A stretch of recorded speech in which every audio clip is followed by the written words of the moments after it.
Vous êtes-vous déjà demandé comment télécharger et partager du contenu numérique en toute légalité? Comment faire comprendre aux gens que vous voulez qu'ils réutilisent votre travail? Les licences Creative Commons peuvent vous aider pour les deux. Nous allons vous montrer comment. Notre monde regorge d'opportunités avec le numérique. Maintenant, nous pouvons communiquer, partager et travailler ensemble en utilisant cet exceptionnel réseau de diffusion qu'est Internet. L'information et le contenu peuvent incroyablement bien circuler entre nous. Mais il est important de savoir que quand quelque chose est créé, une photo, un document ou une chanson, il est automatiquement protégé par le droit d'auteur. Le droit d'auteur autorise les personnes à dire qui peut partager et réutiliser ses créations. Vous devez toujours obtenir la permission des gens avant de partager ou de réutiliser leurs créations, même si elles sont publiées en ligne. Mais que faire si un auteur souhaite que tout le monde utilise ses œuvres sans être encore et encore harcelé de demandes? C'est là que Creative Commons peut aider. Creative Commons fournit des licences librement utilisables.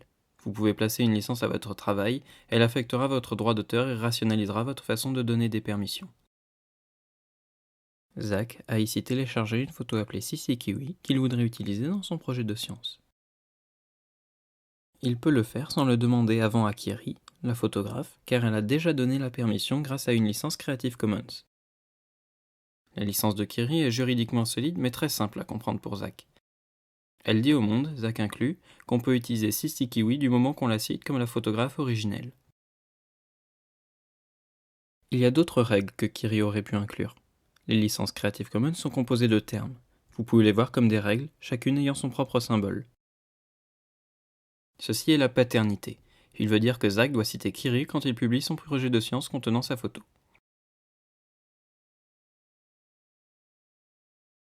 Ceci est non commercial. Il signifie que personne d'autre que Kiri est autorisé à faire de l'argent avec Sissi Kiwi. Tim veut imprimer la photo sur des t-shirts et les distribuer à ses amis. Il peut le faire, mais il ne doit pas les vendre. Ceci est pas de modification. Et il signifie que Kiri ne donne pas la permission de modifier sa photo. Kate peut utiliser Sissi Kiwi sur son blog de graphiste, mais elle doit demander à Kiri avant de retoucher ou modifier l'image. Ceci est partage des conditions à l'identique. Cela signifie que les nouvelles créations qui utilisent Sissi Kiwi doivent être sous la même licence. Jack a incorporé son propre remix de Sissi Kiwi dans son installation vidéo, mais il doit la partager sous les mêmes termes que ceux de Kiri. Chaque licence Creative Commons donne la permission de partager et inclut la règle de paternité. Donc les personnes qui trouvent votre travail sous Creative Commons sont automatiquement autorisées à le partager, mais ils doivent vous attribuer l'œuvre s'ils le font.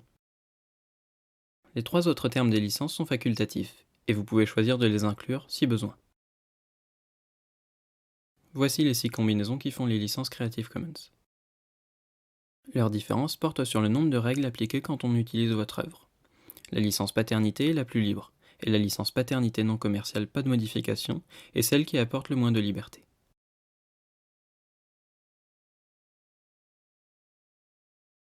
La licence paternité et la licence paternité partage à l'identique sont des licences libres, approuvées pour la culture libre. Ces 3 licences restreignent l'usage commercial d'une œuvre. Et ces 2 licences ne donnent pas la permission d'adapter ou de remixer. Ces 2 licences obligent les nouvelles créations à être sous les mêmes termes de licence. Pour choisir et appliquer une de ces licences et voir les termes en détail, venez nous voir sur creativecommons.org. Vous pouvez aussi répondre à des questions pour déterminer quelle licence vous convient le mieux sur creativecommons.org/choose.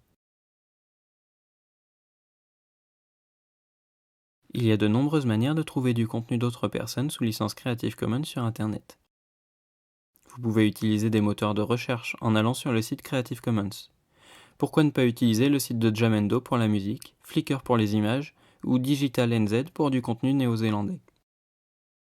Utiliser des licences Creative Commons peut aider vos créations à atteindre de nouvelles personnes. Vous voudrez peut-être vous connecter avec d'autres dans le monde entier et améliorer un contenu. Ou peut-être voulez-vous simplement vous amuser en modifiant le travail de quelqu'un d'autre. Quelles que soient les raisons qui vous poussent à partager votre travail, vous trouverez des scientifiques, des enseignants, des entreprises et des organismes publics qui utilisent les licences Creative Commons. En ouvrant simplement les permissions, imaginez tout ce que l'on peut faire. Collaborer sur ce que nous avons en commun, être au courant des dernières décisions et trouver des solutions entre nous. Travaillons ensemble, dans la confiance et la légalité. C'est bon de partager avec Creative Commons.